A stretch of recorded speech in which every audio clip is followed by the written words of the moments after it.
On the third morning, I found the soil dry enough to walk upon with ease.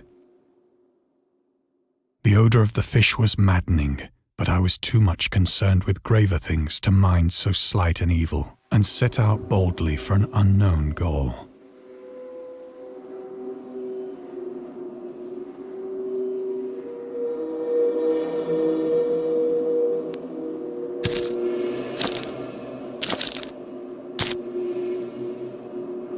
All day I forged steadily westward, guided by a faraway hummock which rose higher than any other elevation on the rolling desert.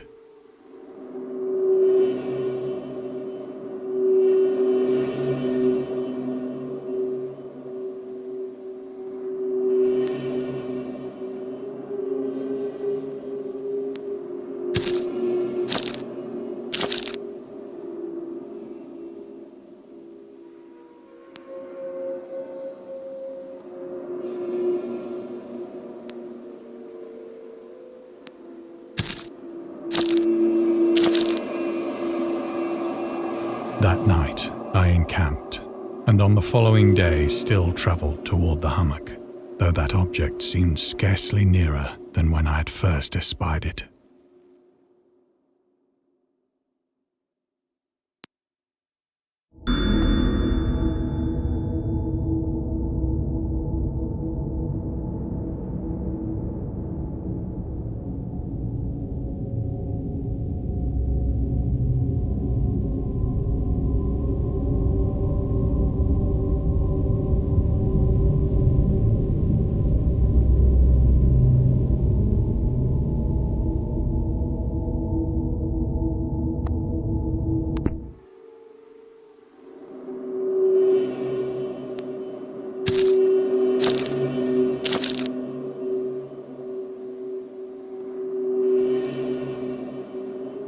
By the fourth evening, I attained the base of the mound, which turned out to be much higher than it had appeared from a distance.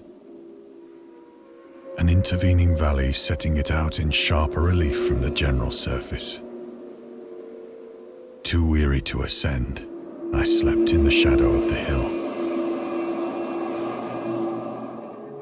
I know not why my dreams were so wild that night, but ere the waning and fantastically gibbous moon had risen far above the eastern plain,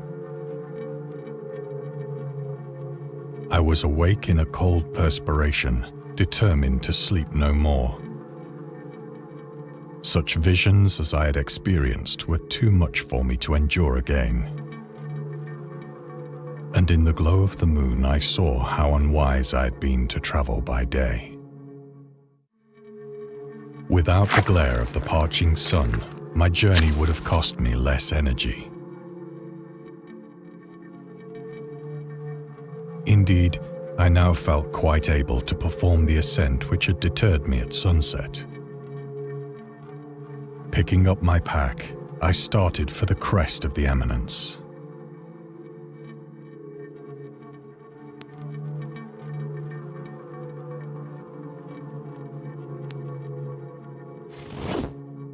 I have said that the unbroken monotony of the rolling plain was a source of vague horror to me. But I think my horror was greater when I gained the summit of the mound and looked down the other side into an immeasurable pit or canyon, whose black recesses the moon had not yet soared high enough to illumine. I felt myself on the edge of the world, peering over the rim into a fathomless chaos of eternal night. Through my terror ran curious reminiscences of Paradise Lost,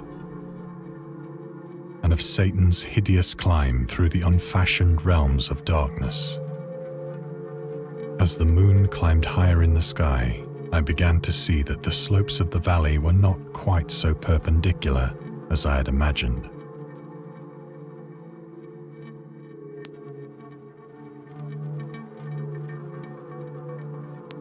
Ledges and outcroppings of rock afforded fairly easy footholds for a descent, whilst after a drop of only a few hundred feet, the declivity became very gradual.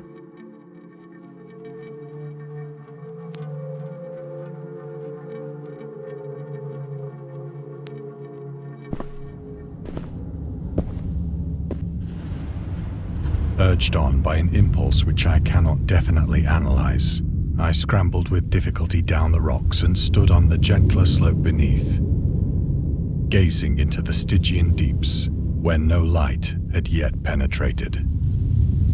All at once, my attention was captured by a vast and singular object on the opposite slope, which rose steeply about 100 yards ahead of me. An object that gleamed whitely in the newly bestowed rays of the ascending moon.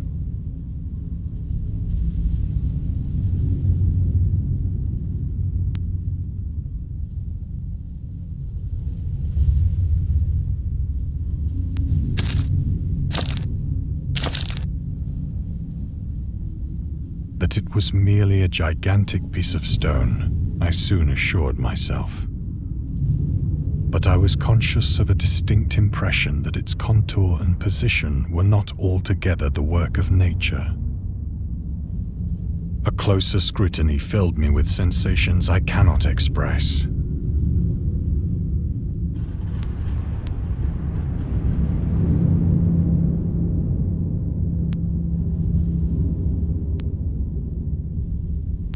For despite its enormous magnitude and its position in an abyss which had yawned at the bottom of the sea since the world was young, I perceived beyond a doubt that the strange object was a well-shaped monolith,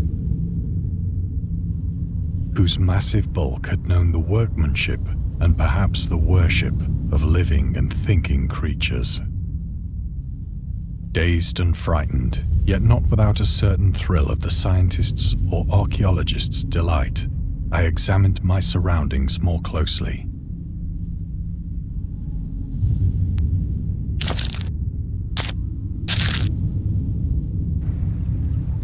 The moon, now near the zenith, shone weirdly and vividly above the towering steeps that hemmed in the chasm, and revealed the fact that a far-flung body of water flowed at the bottom, winding out of sight in both directions and almost lapping my feet as I stood on the slope.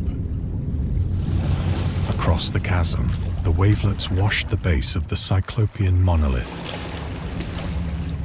on whose surface I could now trace both inscriptions and crude sculptures.